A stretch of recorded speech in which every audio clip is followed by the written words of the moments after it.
All right, good up. Hello everyone. Thank you for joining us today on this another edition of a Google Plus Hangout for Channels Beam. I'm Victor Matthias, and today we're actually looking at a hashtag that's actually caught the attention of so many people on the social media. Schoolgirls, not suicide bombers. It is a hashtag that was actually created by students from the university, from the American University in Nigeria, in Yola, Nigeria. They are believers, and they believe that schoolgirls shouldn't be used as suicide bombers, and they also believe that the violence against women should stop. But then, let me not even do much of the talking. Joining me today to look at this, we have Ebiwa Uwagwe, who joins us, Uwagwe actually, who joins us from Benin in Edo State. Thanks for coming on board. Thank you for coming on board. My name is actually Ebiwa, and just call me Ebi. That's fine. Okay, that's great. Thanks for clarifying that. We also have Bamia. Yeah. Bamia joins us from Yola in Adamawa State. Thanks for coming. Thank you. It's Zamiat. Okay, yes, Zamiat. All right. Zamiat. Thank you. Oh my! I hope I don't get the last name wrongly. And then we have Dr. Jacob Udo Jacob. He also joins us from Yola in Adamawa State. Thanks for coming on board. Thank you so much. All right, very well. So let's Zamiat kickstart this conversation first. Let's get a sense of what you're trying to do really with this campaign.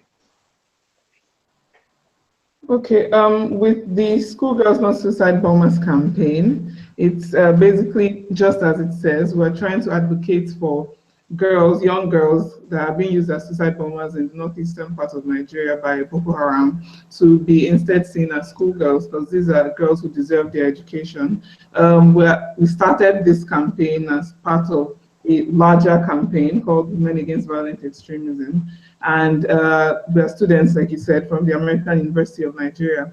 And we are participants currently in a global inter-university competition called the Facebook Global Digital Challenge. And it's a challenge basically where students are encouraged to start up campaigns, digital campaigns, where they can instigate social change using the exponential power of social media. Oh, very well. I mean, social media is indeed powerful. Abi, let's get a sense of the same thing from your own perspective. Okay, well, Damia pretty much said most of, pretty much gave you most of the information, but then this is a continuation of last year's campaign. Last year's campaign was called I'm a Believer, and we are I'm a Believer too. And this is us just basically telling you that this in life and also use it together. So I'm a very large part of our campaign as well. So we actually lost you for a minute because your internet froze. If you can come again. Oh, this is a continuation. Okay, if Avi's, okay, let me just, I think mine is clearer than Avi's, if she's still having issues, until she gets back up. Yeah, so like as she was saying, we are building up on what last semester's team did. We participated in this competition last semester, and we emerged as the winners in the African regional finals. So we are basically I'm a Believer too. Last semester was I'm a Believer, and we are, the I'm a Believer too message is not just being part two of I'm a Believer, but also saying, that everyone with their different beliefs, regardless of what the belief is a believer in his or her own right. So that's the message we are carrying. That's the crux of the campaign, and we are carrying this message to women, and we are trying to get women to stand up and challenge extremism. Hence the name Women Against Violent Extremism. All right, I think we have a Clara AB back. AB, if you can hear me. can't hear you. All right, very well. Come again. You were trying to explain that it was a continuation from last year. It was a continuation of last year's campaign. I am a believer, and and we ended up in Africa, no one in Africa itself. But then this is basically telling people that though you have your own, and we are going to violence. All right, Avi, I think we're still having issues with your internet, so we can't really get to hear you properly. We'll sort it out one way or the other, but then let me come to Dr. Jacobs. Pretty amazing. So what is the passion? What is driving this campaign?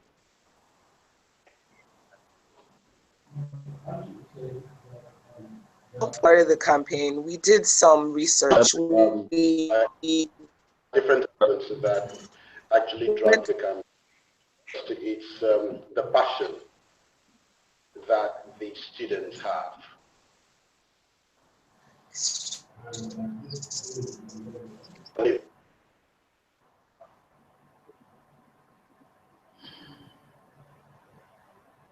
Hello? Yeah, okay, so yeah, there's a distortion on your output. I don't know what happened.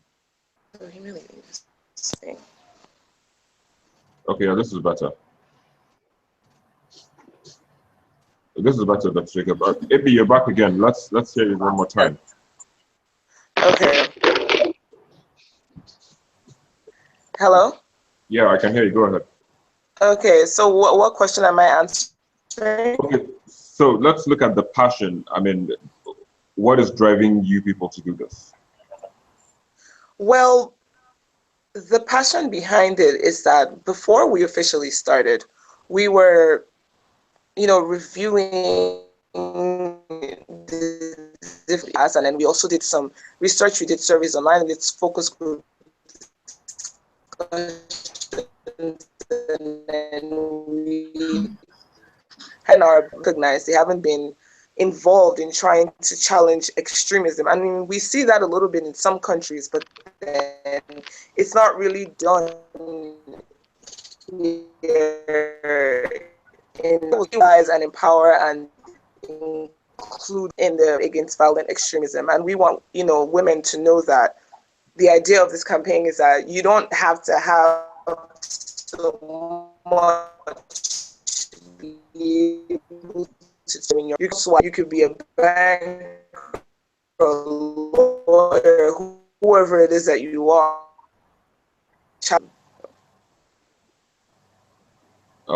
Okay, so I mean the internet is really yeah, hold on, Zamir. But can you hear me?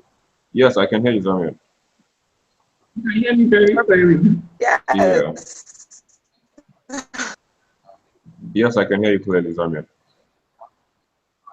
Okay. Can you guys hear me now? Okay, I think I can hear you now.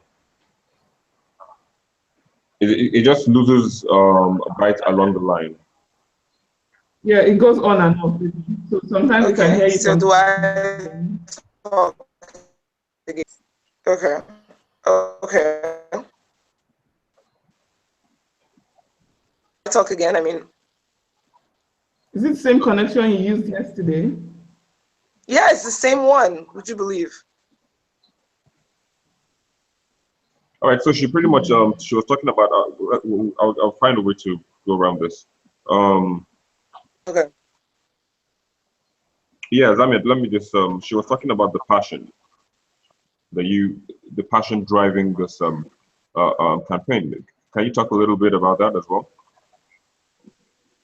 Okay, so as she was trying to say, we have this passion because we're women, we're students, and then we see all around us. We see because our school is in Yola, which is Adamawa State, one of the states that was even under a state of emergency once as a result of this insurgency. So we're at the center of the crisis, and we see these young girls continually being used as suicide bombers, or just being displaced, or being killed, or being bereaved, and they continue to suffer as victims, both young girls and women. And we saw that not very much was being done about it, both in local communities and in the country as a whole. And we decided that we need to bring attention to this humanitarian crisis, to this treatment and suffering of women.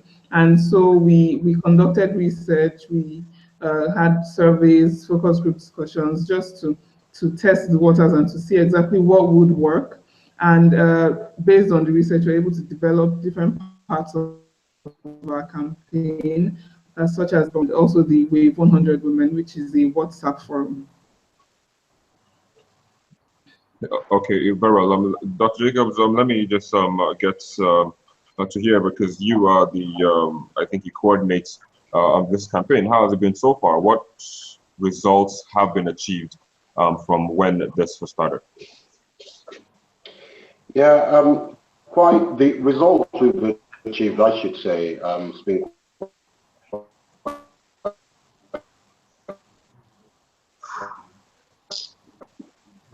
remarkable. It's a digital objective, really, with this sort of campaign, is to reach as many people as possible. So we really didn't hear you.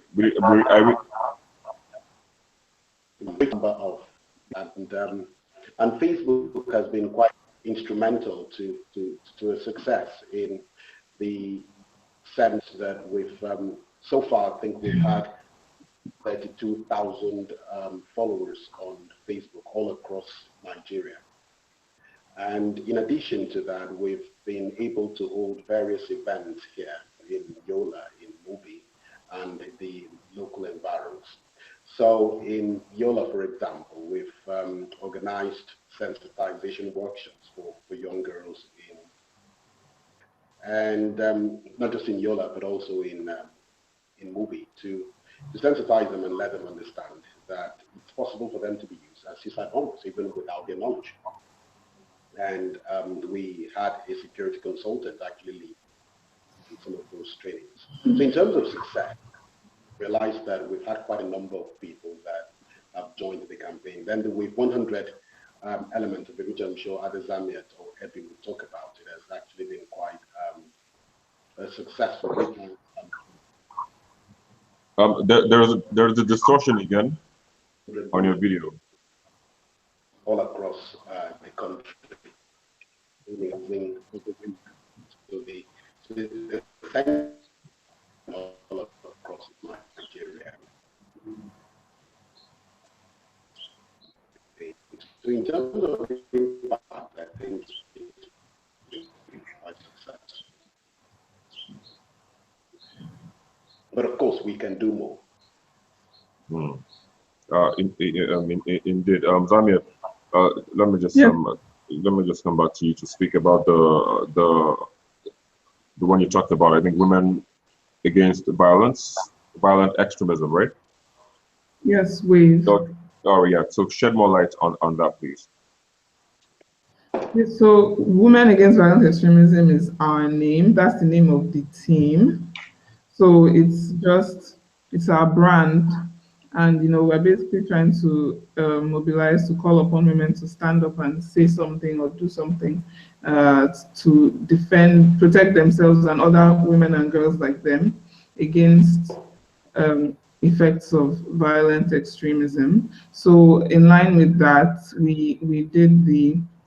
we came up with, from our research, we saw that Facebook and WhatsApp were the most used social media platforms by our target audience. So we've been extremely active on Facebook. We've produced a number of videos. We post a number of pictures. We hold events and make sure to post them on Facebook. So we've been able to gather a very large following, like Dr. Jacob said, of more than 30,000 people.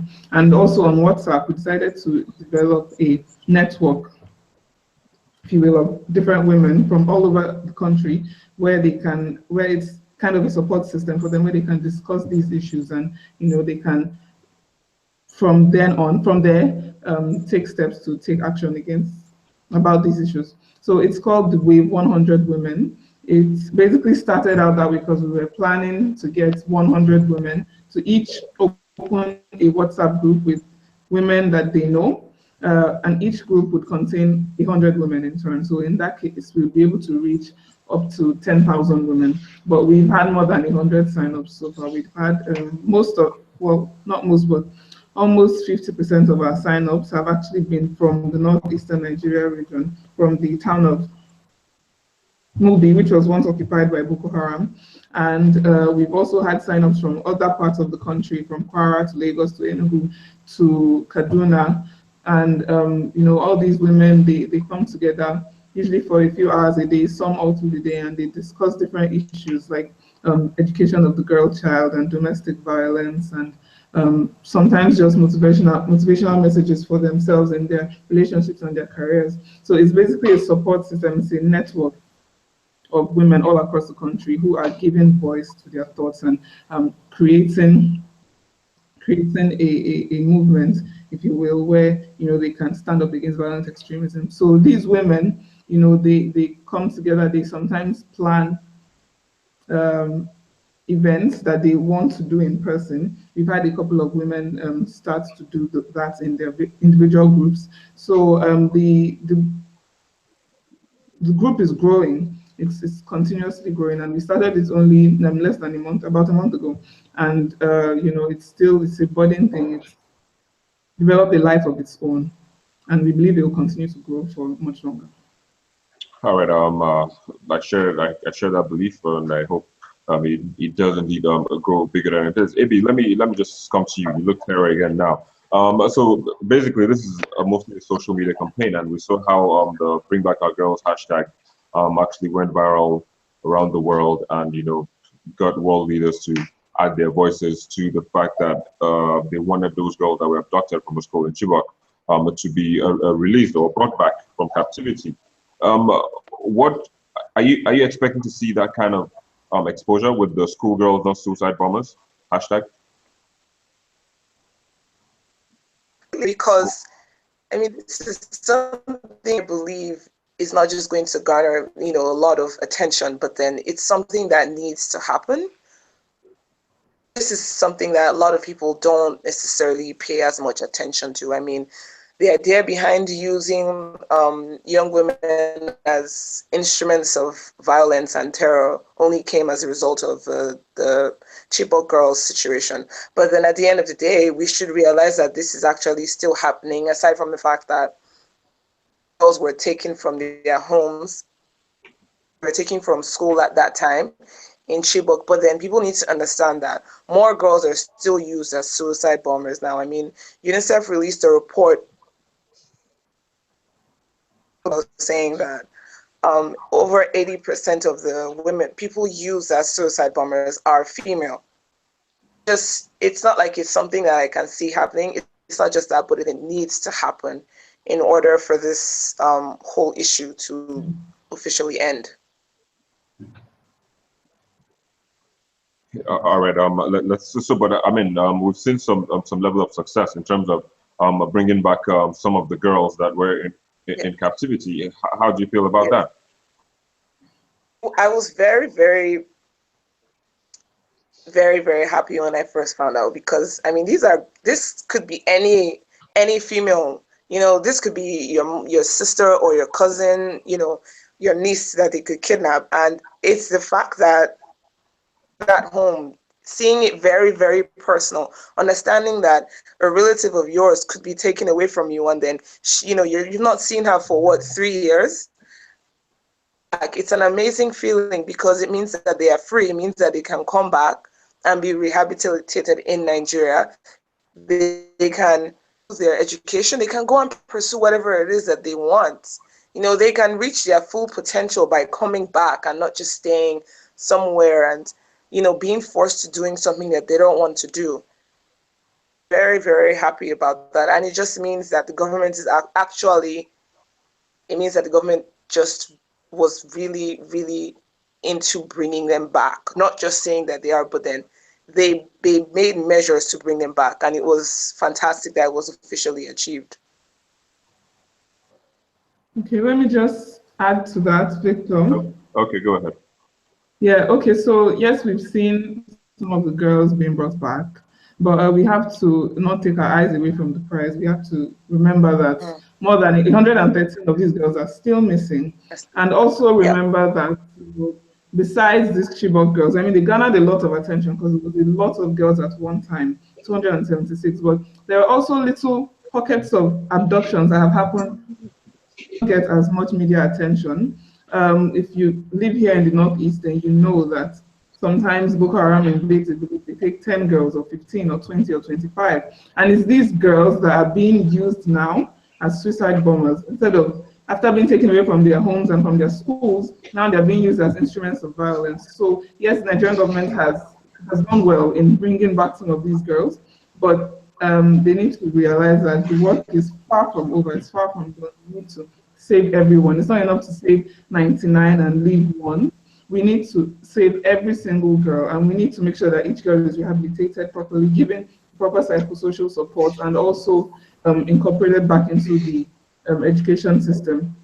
And I should say, some of the girls that escaped from Chibok are actually here at AUN. They've been in a foundation program where they've been prepared for undergraduate studies because they weren't up to that academic standard. And we've seen them grow for over a period of months, been amazing. The passion that the zeal that these girls have for learning, it's something that stuns you because as girls like us, we take education for granted because my parents sent me to school and there was never any question of whether or not I would get to go to school. So I see education as a right, as something that is mine. But these girls, to them, it's they see it as a privilege because not everyone that they know had this chance. So they've tried extra hard. They've gone the extra mile. They've been working so hard, trying to put what the trauma that they've been through behind them and trying to move forward. And now some of them are being incorporated into our undergraduate program. We have some studying communications, some studying sciences. And, these are girls that will go on to become doctors and lawyers and journalists who will become our future. And that's why I said we need to save every girl. We can't just take some and leave the others just because their pictures weren't on TV.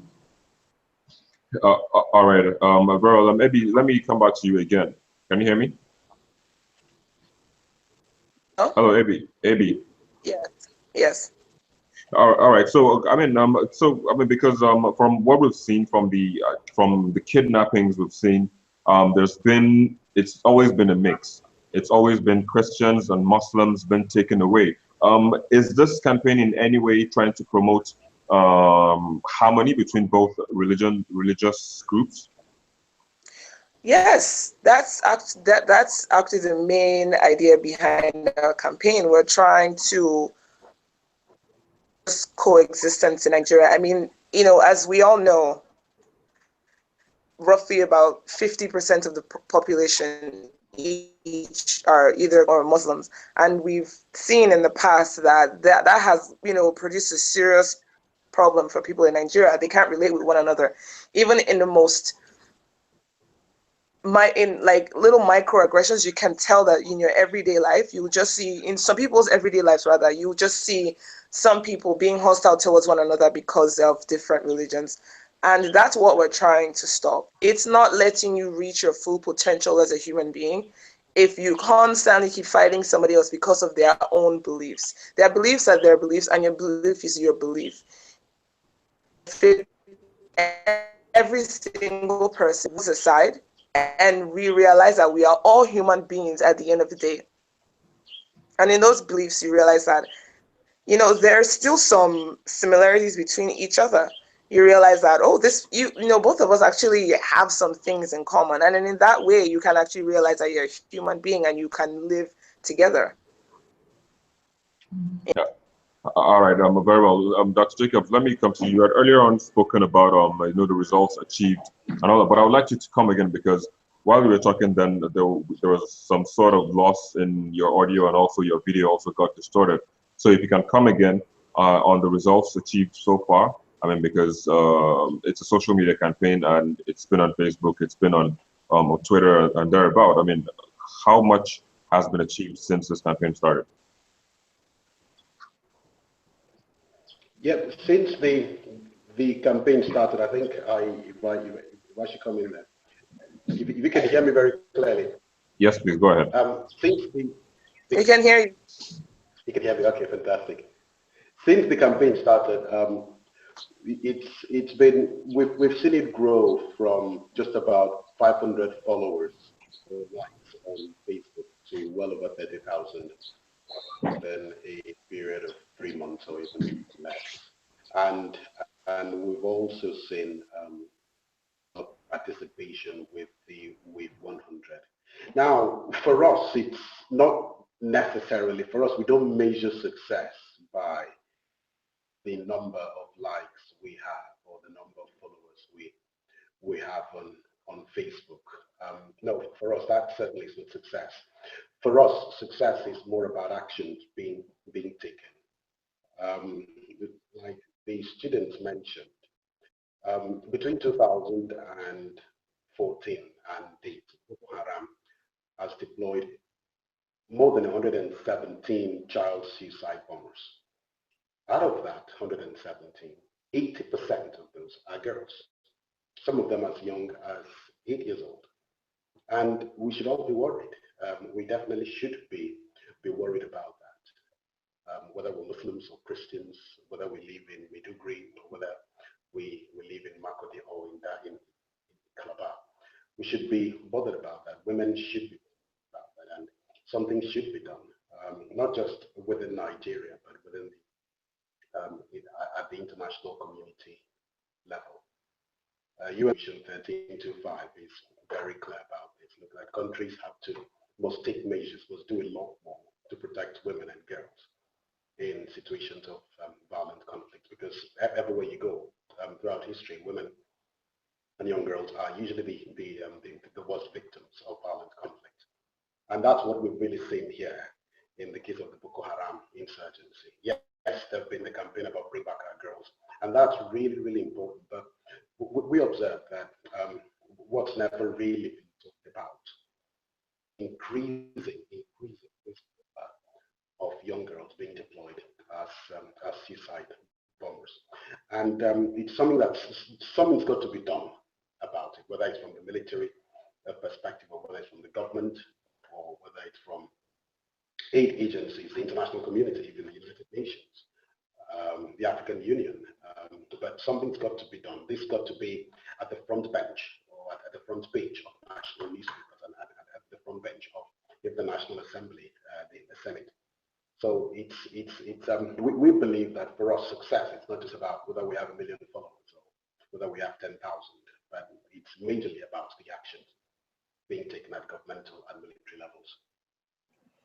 All right. Let's wait and see how that plays out. Maybe earlier, and also you were talking about statistics that was released by the, I think, United Nations on the number of girls that have been used for the suicide attacks. Can you come again on that? Some of them say 80 or over 80% of the people used as suicide bombers are female, and 1 in 4 suicide bombers is a child. Okay, if you can lean back, because your head is cutting out and getting out of the shot. Yeah, this makes a lot more sense. Okay.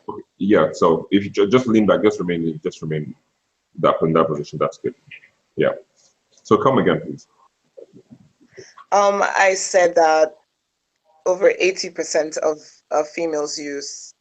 80% of suicide bombers are females, and 1 in 4 suicide bombers is a child. Interesting. So I'll just take back some of the questions that I had asked you earlier on. I didn't get you well then because your internet wasn't really good. It seems it's a lot better now. So yes, then I asked you about the passion, or what is the passion behind this campaign? What is driving you guys to do this? Well, our team, most of us, if not really all of us, we're all women in the group. And we sat down and put our heads together, and one of the things that we did was we did some focus group discussions, we did surveys, we went online to do research about violent extremism, and the one thing that we realized is that really excluded from the fight against extremism is that women are usually mostly used as tools of violence.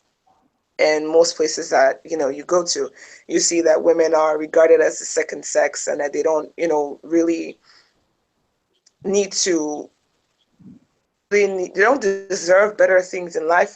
In some places, women are treated very terribly, and the idea behind the campaign is to educate people and let them realize that you are a woman and you are just as valuable as a man. You can do whatever it is that you can do what you want, and you can challenge violent extremism despite wherever you're from.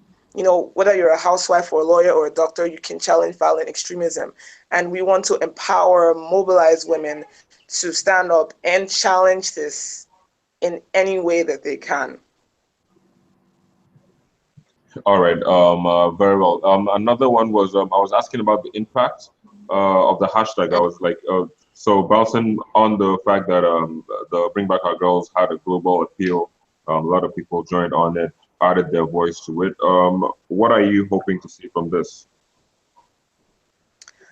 What am I hoping to see? It's not just about reaching out to people and people seeing it and retweeting and watching our videos. What I want to see from it is people actually taking action against this. It's not social media. A lot of people are on Twitter, a lot of people are on Instagram and Facebook, and anyone can retweet anything, right? That's great and good and all to know that people can see it, but then we really want to educate people, and we want people to understand that by this information that you have gotten, you can do something about this, and you should do something about this. The only way that this thing can end is actually does something about it. So I'm just waiting more to see action rather than just retweets and watching videos. Indeed. So also another question that I didn't really get you on was the issue of promoting religious harmony through the campaign. You weren't really clear.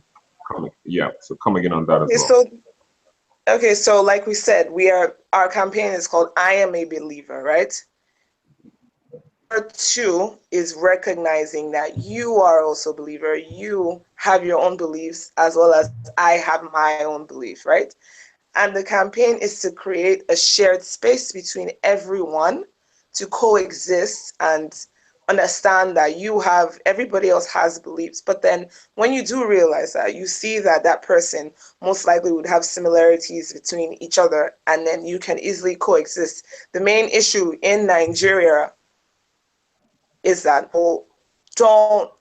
it's not easy for people to coexist in Nigeria as a result of the religious differences here.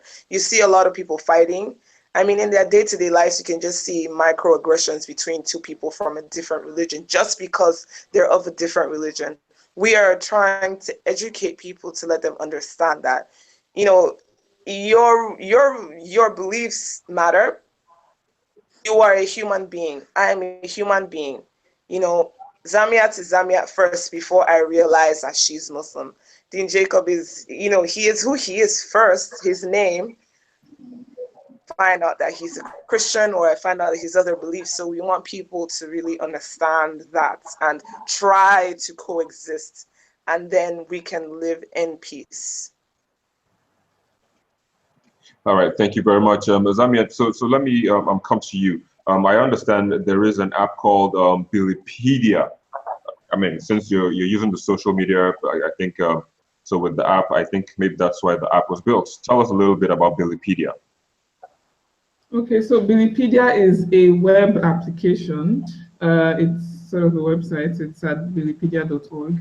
It basically follows with what Ebi said just now, us trying to show that there's more in common between both beliefs than we think. Because what we saw from our research, both from last semester and this semester, is that there's a lot of misconceptions between among people of the Christian and the Muslim faith. A lot of Muslims don't really know what Christianity says, and a lot of Christians don't really know what Islam says.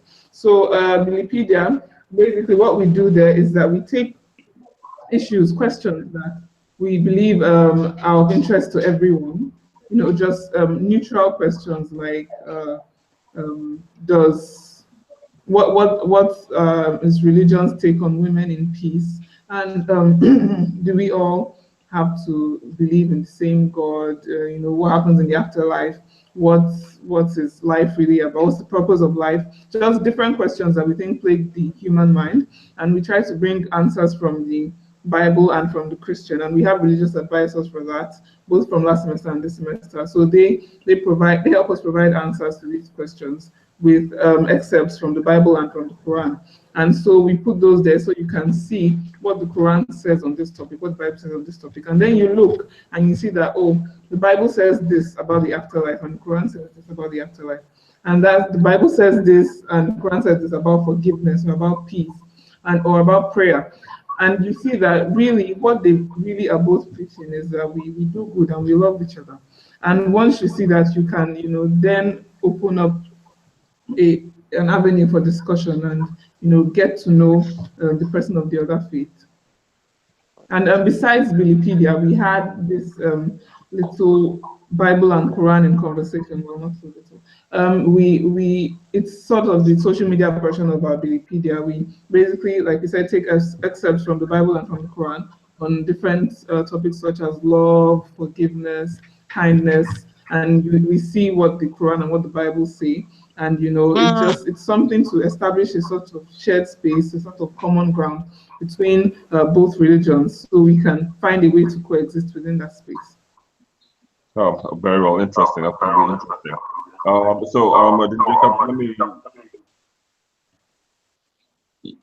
Let me just come to you to get your closing remark before we go on this issue.